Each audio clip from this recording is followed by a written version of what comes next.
আচ্ছা, পুজোর আগে টহল বৃদ্ধি নিশ্চিত থাকেন, টহল বৃদ্ধি পাবে। বিটু ভিসা রেগুলার যাবে, প্রতিবার এসে জিডিতে নোট দিবে। ঠিক আছে? কোথায় গিয়েছিলেন, কবার গিয়েছিলেন? কারণ ঘটনা না ঘটলেও যদি কোথাও ঘটে আপনার হিসাব থাকবে যে আপনি গিয়েছিলেন অতটার সময়।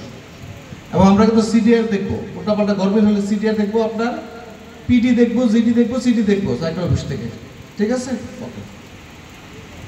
তো আপনারা কিন্তু একটা কাজ করবেন, সবাই সব মণ্ডপে বিকল্প বিদ্যুতের ব্যবস্থা করবেন, করতেই হবে। যদি এত কষ্ট লাগে তাহলে কিন্তু এলইডি লাইট আছে 8-10টা কিনবেন, এই আধা ঘন্টা করতে থাকে, 3টা চালাবেন, 4টা থাকবে আর ব্যাকআপ থাকবে। আমি পল্লী বিদ্যুতে ডিজে মহোদয় আছেন, তাকে অনুরোধ জানাবো রাত্রিকালীন সময় নিরবিচ্ছিন্ন বিদ্যুৎ ব্যবস্থা যেন থাকে। তো আপনার কাছে সবিনয় অনুরোধ এটা। আচ্ছা, আনসার বিডিপি অফিসার আছেন এখানে, তার কাছে অনুরোধ ওনাদের লোকজন যেন যত সময় যায়।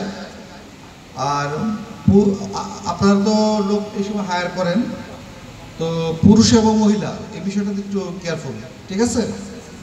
আর আপনাদেরকে বলবো, প্রতিমা দর্শনে যারা যাবে অবশ্যই দুইটি বাঁশের বেড়াতে 2টি স্থান করবেন যাওয়ার, একটিতে মহিলারা যাবে, একটিতে পুরুষরা যাবে। দেখবে তারা তাদের ধর্মীয় কার্যাবলী সম্পাদন করবে। আচ্ছা, সিসি ক্যামেরা এইটার কোনো মাপ নেই। আমি এখন একটা বিশেষ কথায় আসি, মূল কথা জিস, সেটা হচ্ছে আপনাদের পুজোটা 3টা পর্বে বিভক্ত। একটা হচ্ছে প্রাক পূজা প্রস্তুতি, পূজাকালীন সময়ে প্রস্তুতি, আর এটা হচ্ছে বিসর্জনের জন্য। তবে মূল কথায় আসি, প্রাক পূজা প্রস্তুতিতে আপনাদের কাজটা কি? এই সময় প্রতিমাগুলো তৈরি হয়। আমি বিগত সময়টা ফিল্ডে চাকরি করেছি, আমি অনেক ঘটনা ঘটতে দেখেছি। যেমন এই প্রাক পূজা প্রস্তুতিকালীন সময়ে নেশাকুরা থাকে না, হাতে মোচড় দিয়ে প্রতিবার একটা অংশ ক্ষতিগ্রস্ত করে যায়। সাবধান, নেশাকুর এটা সাবধান। কুকুর কিন্তু একটা ভয়ানক প্রাণী, দৌড় যে দেয়, সে কোন দিকে দৌড় দেয় সে বুঝে না, পাশে কুকুর দেখলে তাড়াইয়া দেবে। আর যেখানে প্রতিমা তৈরি করছে সেখানে আলোর ব্যবস্থা করা এবং বিকল্প জেনারেটরের ব্যবস্থা করা। আপনারা কিন্তু এগুলো মিস দিয়েন না, নিজের ঘরকে নিজেই রক্ষা করতে হয়, এটা মনে রাখবেন। আমরা তো আছি, আমরা আপনাদের সতর্ক করছি। প্রাক পূজা বিষয় গেল, তো এবার পুজোগুলির সময় ডিজে গান বাজাবেন না, ধর্মীয় গান বাজাবেন। কারণ ডিজে গানের সমস্যা হলো কি, বিট বাজে যে, যাদের হার্টের রোগী আছে তাদের অনেক, হার্টের পেশেন্ট, শিশু আর বয়স্ক মানুষদের সমস্যা হয়। ধর্মে কিন্তু প্রত্যেকটা ধর্মে শান্তির কথা বলা আছে, কোথাও বলা নেই যে অশান্তি কোনো রোগ করেন, কোনো রোগ সৃষ্টি করেন। আমাদের ইসলাম ধর্মে বলা আছে ফিতনা ফিসাদ হত্যা ছিল জঘন্যতম। ঠিক আছে? মাদকের প্রতি কিন্তু কোনো ছাড় নেই, সবাইকে সাবধান করে দিবেন এই বিষয়টাতে। ঠিক আছে? কিন্তু কোনো ছাড় নেই, কিন্তু কি বলছি সে কোনো ছাড় নেই। ঠিক আছে?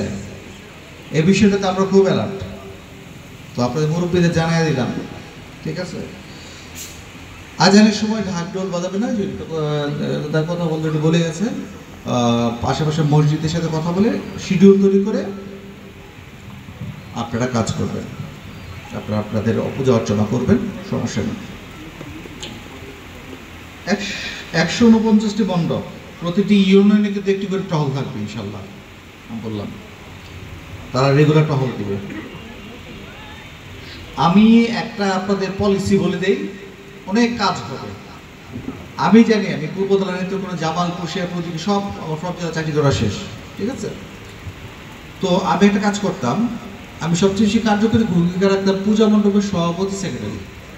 তারা হচ্ছে সবচেয়ে বয়োজ্যেষ্ঠ, তাদের মানের সবাই। সভাপতি সাহেব রাত 12টা থেকে সকাল 10টা, আর সেক্রেটারি সাহেব সকাল 10টা থেকে রাত 10টা বসে থাকবেন চেয়ার নিয়ে, ঝামেলা অর্ধেক নাই। কি পছন্দ হয়েছে কথাটা? এইটা করবেন, মানে আমরা বলবো কিন্তু পালন করবো না, তা হয় না। আমার ভিডিও বিচার তো আছে, কিন্তু আপনাদের অনেক দায়িত্ব আছে। তারপর